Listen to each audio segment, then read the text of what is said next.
Let's know about the chapter Respiration in Plants. All of us breathe to live, but why is breathing so essential to life? What happens when we breathe? Also, do all living organisms, including plants and microbes, breathe? If so, how? All living organisms need energy for carrying out daily life activities, be it absorption, transport, movement, reproduction, or even breathing. Where does all this energy come from? We know we eat food for energy, but how is this energy taken from food? How is this energy utilized? Do all foods give the same amount of energy? Do plants eat? Where do plants get their energy from? And microorganisms, for their energy requirements, do they eat food? You may wonder at the several questions raised above, they may seem to be very disconnected. But in reality, the process of breathing is very much connected to the process of release of energy from food. Let us try and understand how this happens. All the energy required for life processes is obtained by oxidation of some macromolecules that we call food. Only green plants and cyanobacteria can prepare their own food. By the process of photosynthesis, they trap light energy and convert it into chemical energy that is stored in the bonds of carbohydrates like glucose, sucrose, and starch. We must remember that in green plants too, not all cells, tissues and organs photosynthesize. Only cells containing chloroplasts, that are most often located in the superficial layers, carry out photosynthesis.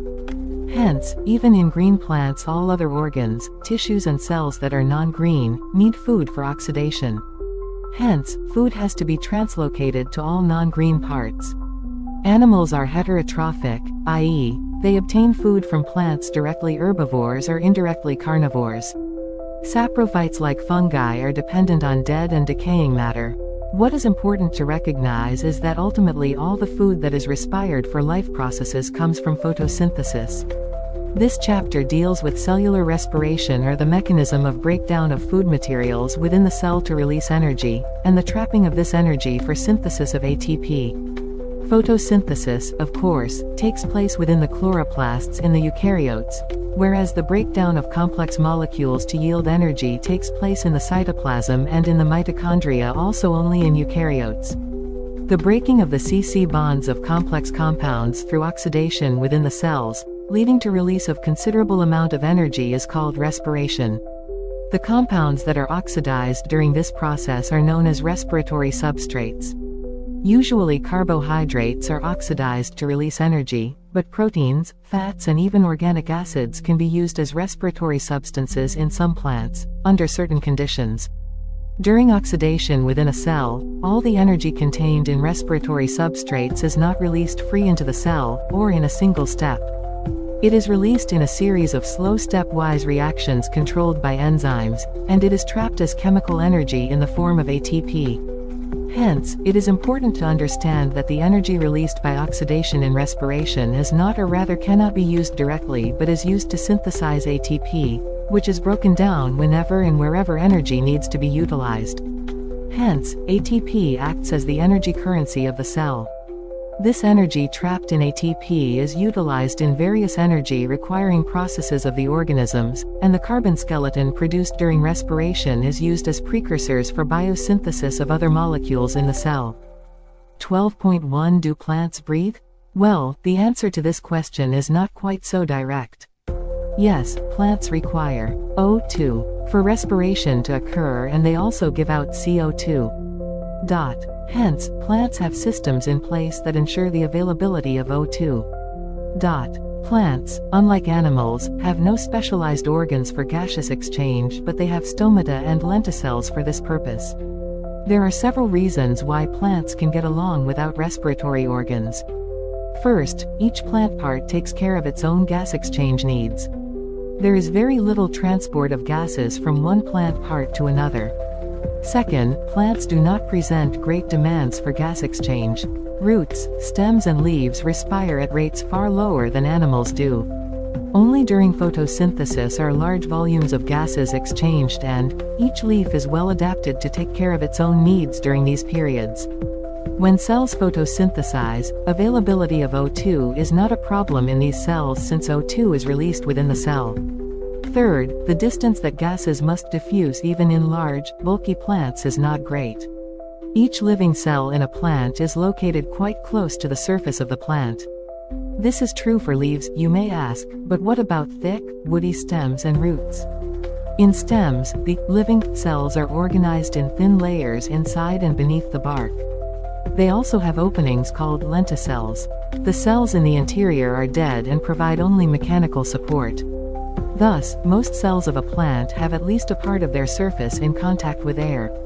This is also facilitated by the loose packing of parenchyma cells in leaves, stems and roots, which provide an interconnected network of air spaces. The complete combustion of glucose, which produces CO2 and H2O, as end products, yields energy, most of which is given out as heat.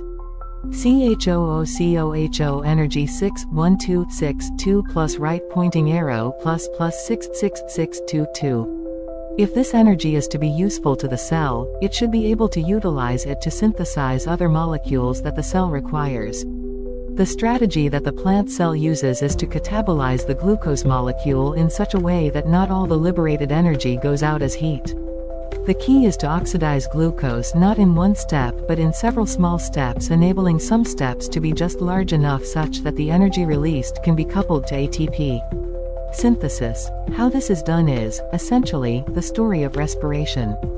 During the process of respiration, oxygen is utilized, and carbon dioxide, water and energy are released as products. The combustion reaction requires oxygen. But some cells live where oxygen may or may not be available. Can you think of such situations and organisms where O2 is not available?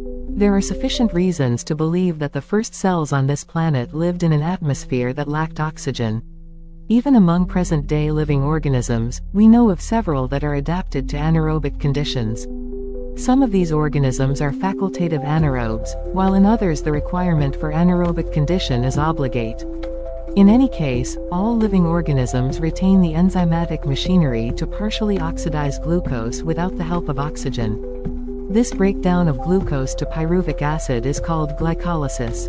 12.2 Glycolysis. The term glycolysis has originated from the Greek words, glykos for sugar, and lysis for splitting. The scheme of glycolysis was given by Gustav Emden, Otto Meyerhoff, and J. Parnas, and is often referred to as the EMP pathway. In anaerobic organisms, it is the only process in respiration. Glycolysis occurs in the cytoplasm of the cell and is present in all living organisms. In this process, glucose undergoes partial oxidation to form two molecules of pyruvic acid. In plants, this glucose is derived from sucrose, which is the end product of photosynthesis, or from storage carbohydrates. Sucrose is converted into glucose and fructose by the enzyme, invertase, and these two monosaccharides readily enter the glycolytic pathway. Glucose and fructose are phosphorylated to give rise to glucose 6-phosphate by the activity of the enzyme hexokinase. This phosphorylated form of glucose then isomerizes to produce fructose 6-phosphate. Subsequent steps of metabolism of glucose and fructose are same. The various steps of glycolysis are depicted in Figure 12.1. In glycolysis, a chain of 10 reactions, under the control of different enzymes, takes place to produce pyruvate from glucose. While studying the steps of glycolysis, please note the steps at which utilization or synthesis of ATP are in this case NADH plus H plus take place. ATP is utilized at two steps. First in the conversion of glucose into glucose 6-phosphate and second in the conversion of fructose 6-phosphate to fructose 1,6-bisphosphate. The fructose 1,6-bisphosphate is split into dihydroxyacetone phosphate and 3-phosphoglyceraldehyde PGAL. We find that there is one step where NADH plus H plus is formed from NAD plus. This is when 3-phosphoglyceraldehyde PGAL is converted to 1,3-bisphosphoglycerate BPGA. Two redox equivalents are removed in the form of two hydrogen atoms from PGAL and transferred to a molecule of NAD+. PGAL is oxidized and with inorganic phosphate to get converted into BPGA. The conversion of BPGA to 3-phosphoglyceric acid PGA is also an energy-yielding process. This energy is trapped by the formation of ATP. Another ATP is synthesized during the conversion of PEP to pyruvic acid. Can you then calculate how many ATP molecules are directly synthesized in this pathway from one glucose molecule? Pyruvic acid is then the key product of glycolysis. What is the metabolic fate of pyruvate? This depends on the cellular need.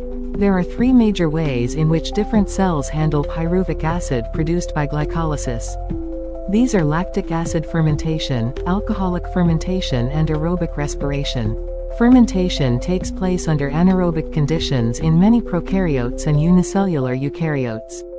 For the complete oxidation of glucose to CO2 and H2O, however, organisms adopt Krebs cycle, which is also called as aerobic respiration.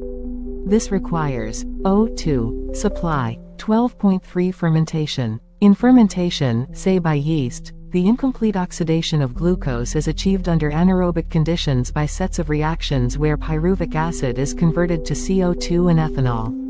The enzymes, pyruvic acid decarboxylase and alcohol dehydrogenase, catalyze these reactions. Other organisms like some bacteria produce lactic acid from pyruvic acid. The steps involved are shown in figure 12.2. In animal cells also, like muscles during exercise, when oxygen is inadequate for cellular respiration, pyruvic acid is reduced to lactic acid by lactate dehydrogenase. The reducing agent is NADH plus H+, which is reoxidized to NAD+ in both the processes. In both lactic acid and alcohol fermentation, not much energy is released. Less than 7% of the energy in glucose is released, and not all of it is trapped as high-energy bonds of ATP. Also, the processes are hazardous, either acid or alcohol is produced. What is the net ATPs that is synthesized? Calculate how many ATP are synthesized and deduct the number of ATP utilized during glycolysis when one molecule of glucose is fermented to alcohol or lactic acid. Yeasts poison themselves to death when the concentration of alcohol reaches about 13%. What then would be the maximum concentration of alcohol in beverages that are naturally fermented? How do you think? Alcoholic beverages of alcohol content greater than this concentration are obtained? What then is the process by which organisms can carry out complete oxidation of glucose and extract the energy stored to synthesize a larger number of ATP molecules needed for cellular metabolism? In eukaryotes, these steps take place within the mitochondria, and this requires O2. Aerobic respiration is the process that leads to a complete oxidation of organic substances in the presence of oxygen, and releases CO2, water, and a large amount of energy present in the substrate. This type of respiration is most common in higher organisms. We will look at these processes in the next section. 12.4 Aerobic respiration. For aerobic respiration to take place within the mitochondria, the final product of glycolysis, pyruvate, is transported from the cytoplasm into the mitochondria. The crucial events in aerobic respiration are the complete oxidation of pyruvate by the stepwise removal of all the hydrogen atoms, leaving 3 molecules of CO2. The passing on of the electrons removed as part of the hydrogen atoms to molecular O2 with simultaneous synthesis of ATP. What is interesting to note is that the first process takes place in the matrix of the mitochondria, while the second process is located on the inner membrane of the mitochondria. Pyruvate, which is formed by the glycolytic catabolism of carbohydrates in the cytosol, after it enters mitochondrial matrix, undergoes oxidative decarboxylation by a complex set of reactions catalyzed by pyruvic dehydrogenase. The reactions catalyzed by pyruvic dehydrogenase require the participation of several coenzymes, including NAD+ and coenzyme A. During this process, 2 molecules of NADH are produced from the metabolism of 2 molecules of pyruvic acid produced from 1 glucose molecule during glycolysis. The acetyl-CoA then enters a cyclic pathway, tricarboxylic acid cycle, more commonly called as Krebs cycle after the scientist Hans Krebs, who first elucidated it. 12.4.1 Tricarboxylic acid cycle. The TCA cycle starts with the condensation of acetyl group with oxaloacetic acid OAA and water to yield citric acid. Figure 12.3. The reaction is catalyzed by the enzyme citrate synthase and a molecule of CoA is released. Citrate is then isomerized to isocitrate. It is followed by 2 successive steps of decarboxylation, leading to the formation of alpha-ketogluteric acid and then succinyl-CoA. In the remaining steps of citric acid cycle, succinyl-CoA is oxidized to OAA, allowing the cycle to continue. During the conversion of succinyl-CoA to succinic acid, a molecule of GTP is synthesized. This is a substrate-level phosphorylation. In a coupled reaction, GTP is converted to GDP with the simultaneous synthesis of ATP from ADP. Also, there are 3 points in the cycle where NAD+ is reduced to NADH plus H+, and 1 point where FAD+ is reduced to FADH2. The continued oxidation of acetyl-CoA via the TCA cycle requires the continued replenishment of oxaloacetic acid, the first member of the cycle. In addition, it also requires regeneration of NAD+ and FAD+ from NADH and FADH2, respectively. The summary equation for this phase of respiration may be written as follows. We have till now seen that glucose has been broken down to release CO2 and 8 molecules of NADH plus H+. 2 of FADH2 have been synthesized besides just 2 molecules of ATP in TCA cycle. You may be wondering why we have been discussing respiration at all. Neither O2 has come into the picture nor the promised large number of ATP has yet been synthesized. Also, what is the role of the NADH plus H plus and FADH2 that is synthesized? Let us now understand the role of O2 in respiration and how ATP is synthesized. 12.4.2 Electron Transport System ETS and Oxidative phosphorylation. The following steps in the respiratory process are to release and utilize the energy stored in NADH plus H plus and FADH2. This is accomplished when they are oxidized through the electron transport system and the electrons are passed on to O2, resulting in the formation of H2O. The metabolic pathway through which the electron passes from one carrier to another is called the electron transport system ETS figure 12.4, and it is present in the inner mitochondrial membrane. Electrons from NADH produced in the mitochondrial matrix during citric acid cycle are oxidized by an NADH dehydrogenase complex I, and electrons are then transferred to ubiquinone located within the inner membrane. Ubiquinone also receives reducing equivalents via FADH2 complex 2 that is generated during oxidation of succinate in the citric acid cycle.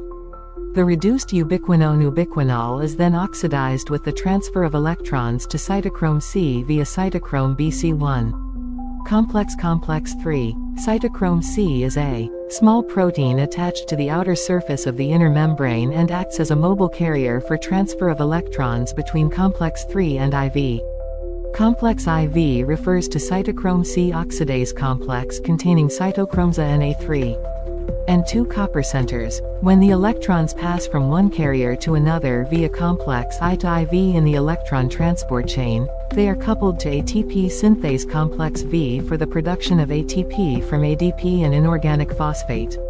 The number of ATP molecules synthesized depends on the nature of the electron donor. Oxidation of one molecule of NADH gives rise to 3 molecules of ATP, while that of one molecule of FADH2 produces 2 molecules of ATP. Although the aerobic process of respiration takes place only in the presence of oxygen, the role of oxygen is limited to the terminal stage of the process.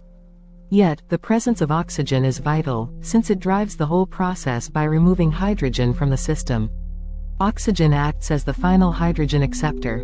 Unlike photophosphorylation, where it is the light energy that is utilized for the production of proton gradient required for phosphorylation, in respiration it is the energy of oxidation reduction utilized for the same process. It is for this reason that the process is called oxidative phosphorylation. Also, there are 3 points in the cycle where NAD+ is reduced to NADH plus H+, and 1 point where FAD+ is reduced to FADH2. The continued oxidation of acetyl-CoA via the TCA cycle requires the continued replenishment of oxaloacetic acid, the first member of the cycle.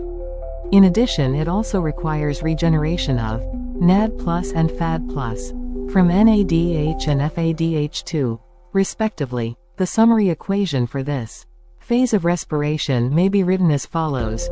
We have till now seen that glucose has been broken down to release CO2 and 8 molecules of NADH plus H+. 2 of FADH2 have been synthesized besides just 2 molecules of ATP in TCA cycle. You may be wondering why we have been discussing respiration at all. Neither O2 has come into the picture nor the promised large number of ATP has yet been synthesized. Also, what is the role of the NADH plus H plus and FADH2 that is synthesized? Let us now understand the role of O2 in respiration and how ATP is synthesized. 12.4.2 Electron Transport System ETS and Oxidative phosphorylation. The following steps in the respiratory process are to release and utilize the energy stored in NADH plus H plus and FADH2. This is accomplished when they are oxidized through the electron transport system and the electrons are passed on to O2, resulting in the formation of H2O. The metabolic pathway through which the electron passes from one carrier to another is called the electron transport system ETS figure 12.4, and it is present in the inner mitochondrial membrane. Electrons from NADH produced in the mitochondrial matrix during citric acid cycle are oxidized by an NADH dehydrogenase complex I, and electrons are then transferred to ubiquinone located within the inner membrane. Ubiquinone also receives reducing equivalents via FADH2 complex 2 that is generated during oxidation of succinate in the citric acid cycle.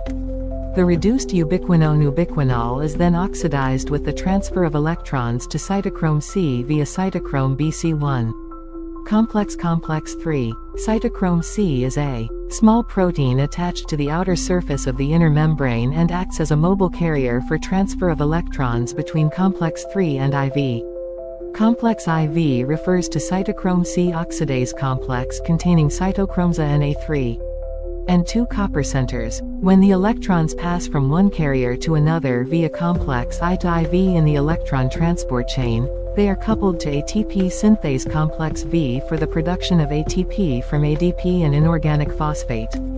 The number of ATP molecules synthesized depends on the nature of the electron donor.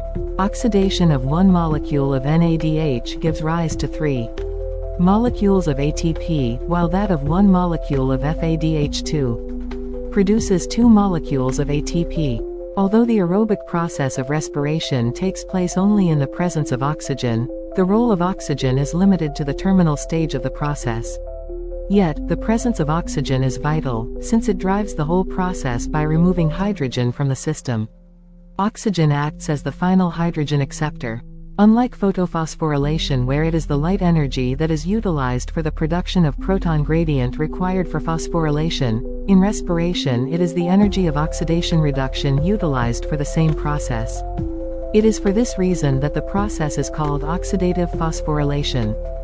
You have already studied about the mechanism of membrane-linked ATP synthesis as explained by chemiosmotic hypothesis in the earlier chapter. As mentioned earlier, the energy released during the electron transport system is utilized in synthesizing ATP. With the help of ATP synthase complex V.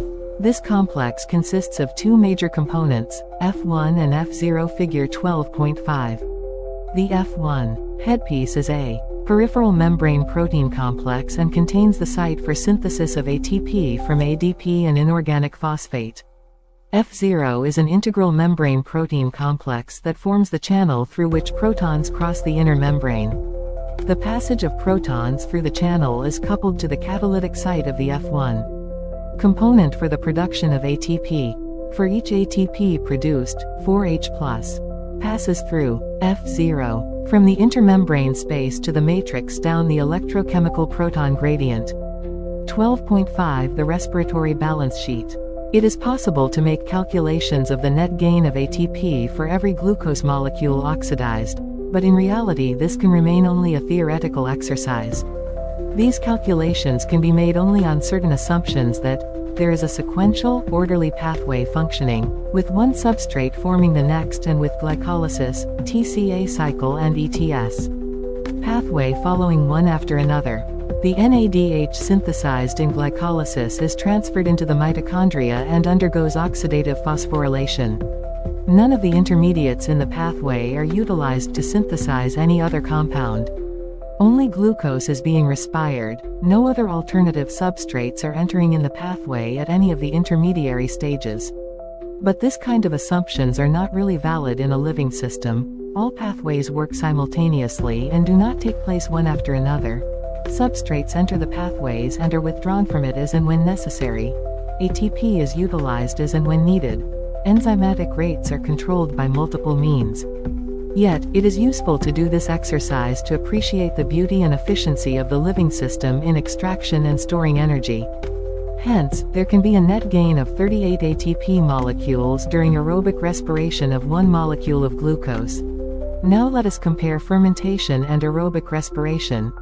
Fermentation accounts for only a partial breakdown of glucose, whereas in aerobic respiration it is completely degraded to CO2 and H2O. In fermentation there is a net gain of only 2 molecules of ATP for each molecule of glucose degraded to pyruvic acid, whereas many more molecules of ATP are generated under aerobic conditions.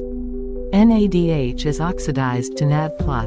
Rather slowly in fermentation, however the reaction is very vigorous in case of aerobic respiration. 12.6 Amphibolic pathway. Glucose is the favored substrate for respiration. All carbohydrates are usually first converted into glucose before they are used for respiration. Other substrates can also be respired, as has been mentioned earlier, but then they do not enter the respiratory pathway at the first step. See figure 12.6 to see the points of entry of different substrates in the respiratory pathway. Fats would need to be broken down into glycerol and fatty acids first. If fatty acids were to be respired, they would first be degraded to acetyl-CoA and enter the pathway. Glycerol would enter the pathway after being converted to PGAL. The proteins would be degraded by proteases, and the individual amino acids after deamination, depending on their structure, would enter the pathway at some stage within the Krebs cycle or even as pyruvate or acetyl-CoA. Since respiration involves breakdown of substrates, the respiratory process has traditionally been considered a catabolic process, and the respiratory pathway is a catabolic pathway. But is this understanding correct? We have discussed above, at which points in the respiratory pathway different substrates would enter if they were to be respired and used to derive energy. What is important to recognize is that it is these very compounds that would be withdrawn from the respiratory pathway for the synthesis of the said substrates. Hence, fatty acids would be broken down to acetyl-CoA before entering the respiratory pathway when it is used as a substrate. But when the organism needs to synthesize fatty acids, acetyl-CoA would be withdrawn from the respiratory pathway for it. Hence, the respiratory pathway comes into the picture both during breakdown and synthesis of fatty acids. Similarly, during breakdown and synthesis of protein 2, respiratory intermediates form the link. Breaking down processes within the living organism is catabolism, and synthesis is anabolism. Because the respiratory pathway is involved in both anabolism and catabolism, it would hence be better to consider the respiratory pathway as an amphibolic pathway rather than as a catabolic one. 12.7 Respiratory quotient. Let us now look at another aspect of respiration. As you know, during aerobic respiration, O2 is consumed and CO2 is released. The ratio of the volume of CO2 evolved to the volume of O2 consumed in respiration is called the respiratory quotient RQ, or respiratory ratio. RQ volume of CO evolved volume of O consumed equals 2. The respiratory quotient depends upon the type of respiratory substrate used during respiration. When carbohydrates are used as substrate and are completely oxidized, the RQ will be 1, because equal amounts of CO2 and O2 are evolved and consumed, respectively, as shown in the equation below. When fats are used in respiration, the RQ is less than 1. Calculations for a fatty acid, tripalmitin, if used as a substrate is shown. When proteins are respiratory substrates, the ratio would be about 0.9. What is important to recognize is that in living organisms respiratory substrates are often more than one. Pure proteins or fats are never used as respiratory substrates. Summary. Plants, unlike animals, have no special systems for breathing or gaseous exchange. Stomata and lenticels allow gaseous exchange by diffusion. Almost all living cells in a plant have their surfaces exposed to air. The breaking of C-C bonds of complex organic molecules by oxidation cells leading to the release of a lot of energy is called cellular respiration. Glucose is the favored substrate for respiration. Fats and proteins can also be broken down to yield energy. The initial stage of cellular respiration takes place in the cytoplasm. Each glucose molecule is broken through a series of enzyme-catalyzed reactions into two molecules of pyruvic acid. This process is called glycolysis. The fate of the pyruvate depends on the availability of oxygen in the organism. Under anaerobic conditions, either lactic acid fermentation or alcohol fermentation occurs. Fermentation takes place under anaerobic conditions in many prokaryotes, unicellular eukaryotes, and in germinating seeds. In eukaryotic organisms, aerobic respiration occurs in the presence of oxygen. Pyruvic acid is transported into the mitochondria where it is converted into acetyl-CoA with the release of CO2. Acetyl-CoA then enters the tricarboxylic acid pathway or Krebs cycle operating in the matrix of the mitochondria. NADH plus H plus and FADH2 are generated in the Krebs cycle. The energy in these molecules as well as that in the NADH plus H plus synthesized during glycolysis are used to synthesize ATP. This is accomplished through a system of electron carriers called electron transport system ETS located on the inner membrane of the mitochondria. The electrons, as they move through the system, release enough energy that are trapped to synthesize ATP. This is called oxidative phosphorylation. In this process, O2 is the ultimate acceptor of electrons and it gets reduced to water. The respiratory pathway is an amphibolic pathway as it involves both anabolism and catabolism. The respiratory quotient depends upon the type of respiratory substance used during respiration. And here we are done with this chapter. Best of luck.